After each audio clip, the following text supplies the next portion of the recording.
Et si on ne le connaît pas, il faut démissionner. Donc vous-même, vous êtes incompétent.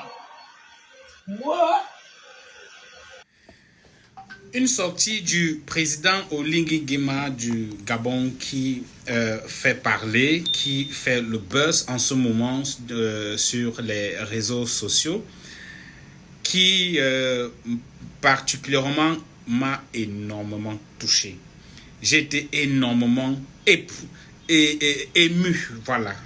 J'ai été très ému après avoir vu cette sortie du président Oligui Nguema. Écoutons comment un dirigeant doit fonctionner. Écoutons comment un dirigeant doit conduire un pays au modèle du président Oligui Nguema. Écoutez. 10 groupes de 2,5 mégawatts. Multiplié par 10, ça fait combien de mégawatts qu'on gagne? Et on se plaint. Donc vous-même, vous êtes incompétent.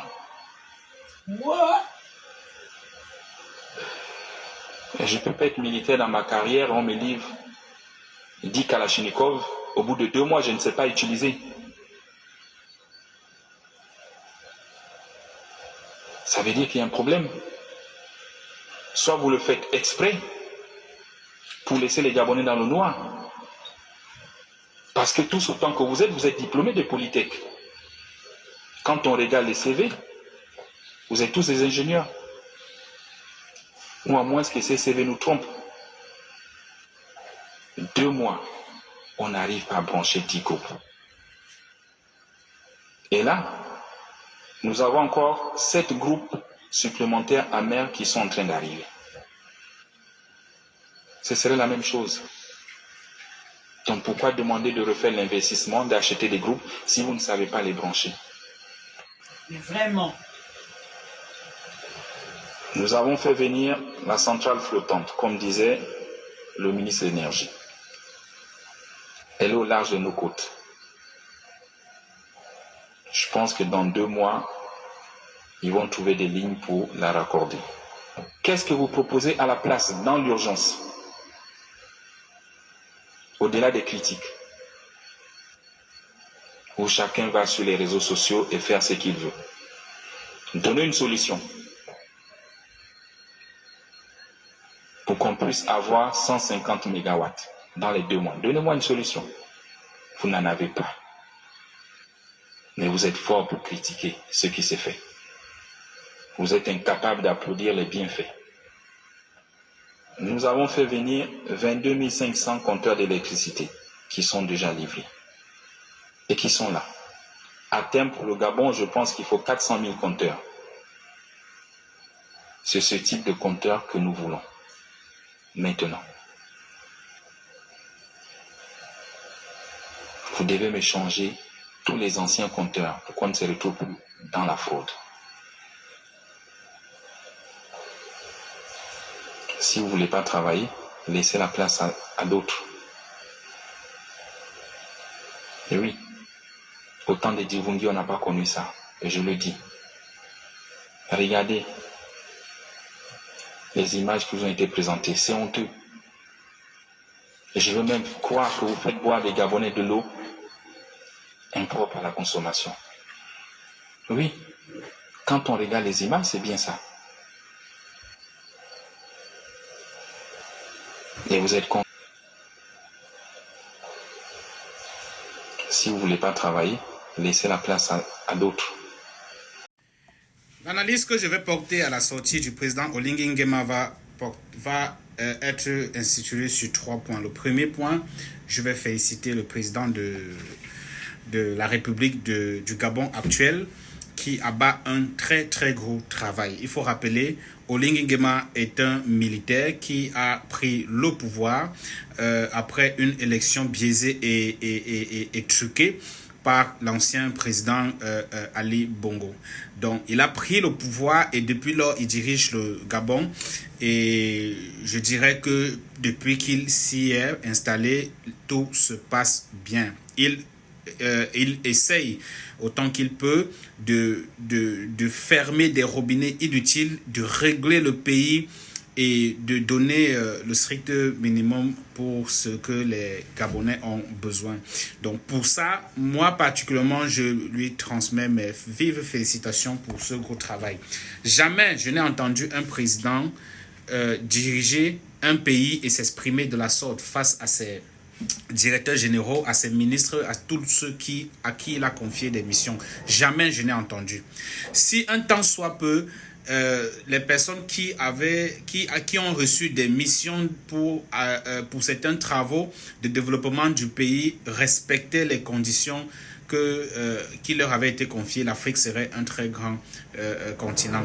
Mais comme on connaît comment ça se passe, ils sont habitués à voler, à truquer, à mentir, et ils ne sont pas naturellement contrôlés. Du coup, l'Afrique est ce qu'elle est, elle est juste l'ombre d'elle-même. Alors, Oling Nguema montre une nouvelle facette de la gestion d'un pays à travers ce modèle par lequel il impose un charisme dans les prises de décision. Il a instruit des missions à certains hauts responsables de son gouvernement et qui n'ont pas jusqu'à jour atteint des objectifs. Et c'est de bon ton qu'il faut les réunir autour d'une réunion pour leur manifester leur incompétence et leur montrer son mécontentement de façon très directe. Et il a fait, et je crois que c'est très important, une sortie de cette nature pour que la personne à qui tu as confié le travail sache qu'il est sur ton viseur. Et si la prochaine fois, il ne fait pas ce qu'il faut, il doit quitter. Et donc, il n'est pas parti par 4 chemins, il n'a pas utilisé le gros français des politiques, il est allé terre à terre. Même une grand-mère du village écoute sa conférence, comprend très bien qu'il fait un très bon travail. Donc, nous lui passons des vives félicitations pour ce gros boulot qu'il a là-bas pour ce côté de l'Afrique qui est notre voisin Cameroun. Donc, félicitations, Monsieur le Président. Continuez comme ça. Nous apprécions, nous, Africains, nous apprécions et nous espérons que vous allez donner l'exemple à d'autres pays de se comporter pareillement afin que nous puissions avoir une Afrique que beaucoup pourront aussi rêver. Le deuxième point va porter sur quel est le véritable rôle d'un homme militaire au pouvoir. De mon propre avis, je crois que l'Afrique, vu les circonstances et vu la situation où nous nous trouvons, l'Afrique devrait être gouvernée par des militaires, en réalité. Parce que nous avons tellement touché le fond, parce que nous sommes contrôlés, parce que tout est prémédité, parce que tout est programmé pour que nous soyons dans cette situation. Ce qui décrit, c'est pensé, c'est voulu. L'Afrique a des meilleurs ingénieurs de toute la planète Terre qu'il n'a jamais existé. Vous ne pouvez pas imaginer le degré d'intelligence et de matière grise que nous avons en Afrique. Vous ne pouvez pas imaginer. L'Afrique regorge tellement de matière grise à côté de son sous-sol et tout ce qu'on connaît. L'Afrique sur le plan de l'intelligence, les Africains sont d'une intelligence exceptionnelle. La preuve, on peut retrouver les Africains un peu partout dans les pays étrangers, États-Unis, Canada, Europe, en train de servir là-bas, et ce sont eux qui font l'économie de ces pays-là. Ça veut dire que l'Afrique a des compétences. Donc, ce qui décrit est voulu et c'est pensé. Il a reçu par des dons des groupes électrogènes pour réduire les coupures au Gabon. Et il semble que des ingénieurs hautement qualifiés n'arrivent pas à les brancher. C'est faux.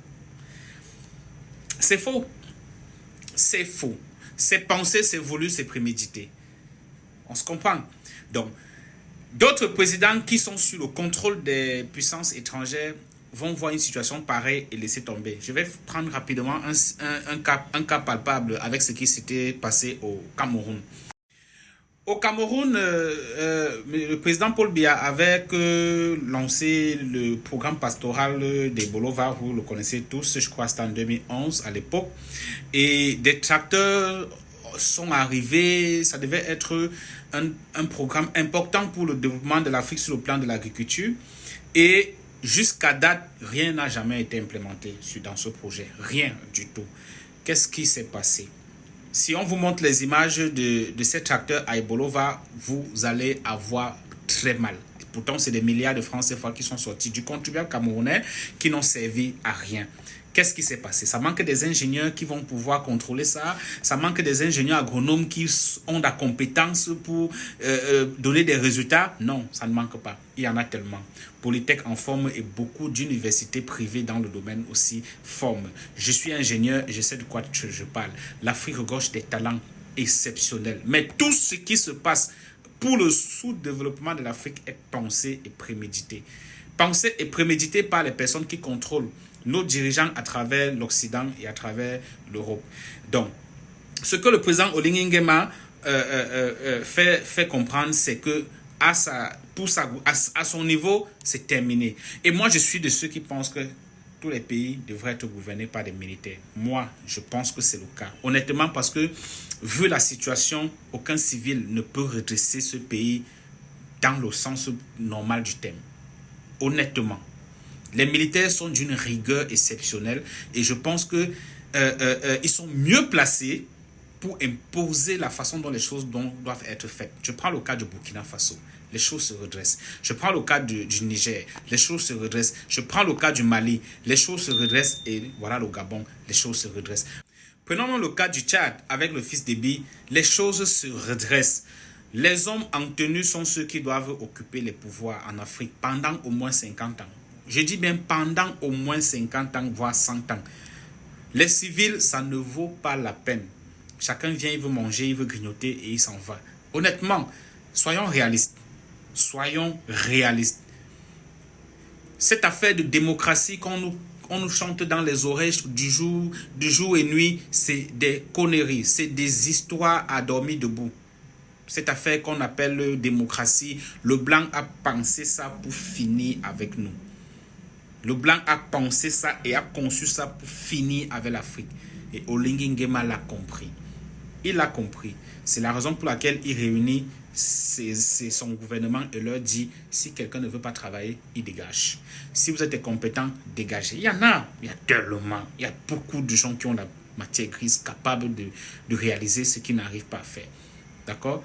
Donc, je félicite le président dans ce sens et je pense que l'Afrique a besoin des hommes en tenue, des militaires pour diriger leur continent pendant au moins 100 ans. Si nous ne pensons pas que les choses peuvent se faire comme ça, nous allons encore plonger pendant des siècles. D'accord? Le troisième point donc va reposer sur le volte-face du président Oligui Nguema par rapport à la situation qui s'est posée au Cameroun dernièrement. Voilà un président qui, pour l'amour de son peuple, réunit son gouvernement et leur donne des vectos. C'est apprécié et c'est appréciable. Il est informé de toutes ces choses dont il décrit à cause de ce qu'on appelle les activistes. Les activistes sont ces personnages qui dénoncent contre vents et marées tout ce qui va mal dans un pays. Oligui Nguema donc a l'information de comment son pays marche parce que les activistes lui donnent l'information en temps réel. Il reçoit les informations en temps réel de la part de ces activistes. Dernièrement donc, M. Oligui Nguema a été responsable de l'arrestation d'un activiste camerounais qui dénonce la mauvaise gouvernance au Cameroun. Qui dénonce la mauvaise gouvernance au Cameroun. Comment on peut donc comprendre ce 2 poids 2 mesures? Donc, tu t'informes, tu utilises tes activistes pour savoir si ton pays avance ou pas et tu réunis ton gouvernement pour les redresser. Un activiste camerounais qui fait le même travail pour que le Cameroun ait des jours meilleurs, tu l'arrêtes et tu l'envoies à son bourreau. Le 2 poids 2 mesures. Qu'est-ce que ça signifie? Qu'est-ce que ça signifie? Comment on peut expliquer une situation dans ce genre de contexte? Pourquoi il s'est comporté de la sorte envers un activiste camerounais alors que il sait très bien le rôle que ces gars jouent pour leur informer de ce qui se passe dans les villages les plus retirés. Là, il parle d'une situation qui concerne des endroits où lui-même n'est pas parti, mais il a les preuves que ce qu'on dit est vrai. Ça ne peut être que l'œuvre des activistes. Pourquoi donc avoir arrêté l'activiste camerounais qui réside au Gabon, qui avait trouvé refuge au Gabon pour dénoncer la malgouvernance au Cameroun et l'envoyer à son bourreau? Pourquoi l'avoir fait? Si toi, tu utilises les activistes pour gouverner, pourquoi toi, tu as fait ça à Ramon Kota? C'est pas bon. Le mauvais travail doit être dénoncé. Des gens qui se disent activistes doivent tout le temps dire ce qui ne marche pas. Parce que même moi, dans mes services, j'ai besoin qu'on me dise 2 fois que j'ai mal fait. Parce qu'en me disant que j'ai mal fait, je m'améliore. Je trouve les moyens de m'améliorer. Je trouve les moyens de m'améliorer. Sinon, on ne grandit pas. Sinon, on ne grandit pas. Dénoncer n'est pas forcément dire qu'on déteste la personne. Non. Dénoncer, c'est pour aimer la personne et lui demander d'améliorer. Si jamais il dormait, il faut te réveiller parce qu'à tel endroit, il y a quelque chose qui ne marche pas. Donc, la sortie de M. Clotaire est une très grosse sortie pour l'Afrique. C'est très important ce qu'il a dit à son gouvernement pour l'Afrique. Mais vous allez constater, ce n'est pas trop célébré par les Africains. Ce n'est pas trop célébré ce qu'il a fait, ce qu'il a dit à son gouvernement par les Africains. Parce que les Africains, actuellement, n'arrivent pas à comprendre pourquoi il a livré donc quelqu'un qui informe le gouvernement que vous faites mal. Alors que lui aussi reçoit l'information venant de ses activistes pour gouverner le pays. Ça, c'est ce qu'on appelle le 2 poids, 2 mesures. Alors, si nous voulons grandir, si nous voulons devenir un Eldorado de l'Afrique, nous devons nous serrer les coudes. Nous devons nous serrer les coudes. Le Gabon, c'est les frères des Afriques, des Camerounais. Nous avons presque les mêmes langues aussi. Donc, si nous devons grandir, nous devons commencer par nous serrer les coudes mutuellement. Nous devons nous constituer en chaîne. Dans le jargon informatique, on appelle ça la blockchain. Si nous devenons une blockchain africaine, nous allons aller très loin. Ça signifie qu'un pas ne peut pas être marqué sans que l'autre derrière ne suit. Si nous allons en pièces détachées, nous irons nulle part. Il a fait une très grosse sortie qui n'est pas trop appréciée parce que il a une dent, beaucoup d'Africains ont une dent contre lui à travers ce qu'il avait fait. Donc voilà ce que je voulais apporter comme réflexion dans le cadre de cette sortie du président Nguema, Oligui Nguema, et que je félicite parce que moi je connais féliciter quand quelque chose est bien. Malheureusement, c'est pas trop. Comprenez, d'accord? Alors merci de m'avoir écouté. N'oubliez pas de pousser le pouce, de vous abonner, de liker, partager, commenter, donner votre avis de ce que vous pensez aussi de la situation en commentaire et restons ensemble parce que nous allons continuellement avoir des sorties de cette nature pour ce qui nous concerne. Merci bien. Romaric, j'étais là.